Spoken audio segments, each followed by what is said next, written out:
So kebanyakan customer yang nak beli Mazda CX-5 tapi terbeli CR-V, kebanyakannya sebab diorang terpegun dengan ruangan dalaman yang luas. CR-V ni memang dalaman dia cukup selesa untuk family kalau nak jalan jauh. Dia punya seat belakang tu kalau tengok, dia boleh sandar tu dalam 5 kedudukan. Jadi bila memandu jauh tu, anak ke isteri ataupun mak ayah yang duduk belakang tu selesa. Seat driver dia ada memory seat, ada kedudukan 1, kedudukan 2. Contoh yang bawa tu isteri dia boleh set pada kedudukan 1, lebih ke depan. Kalau kata suami kaki panjang, dia set pada kedudukan yang kedua ni. So bila masuk tekan je lah, tak payah nak adjust seat secara manual. Pasal CR-V, kat sini dah ada head-up display, nampak ni yang terapung ni.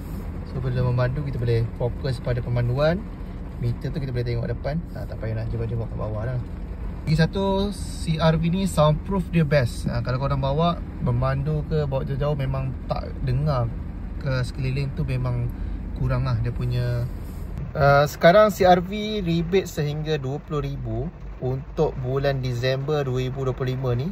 Siapa yang nak cepat, better korang grab dalam minggu pertama, minggu kedua. Sebab dalam hujung bulan tu nanti takut proses loan lambat, stok dah tak ada. Okay, kalau berminat komen dekat bawah ataupun pergi dekat saya punya profile.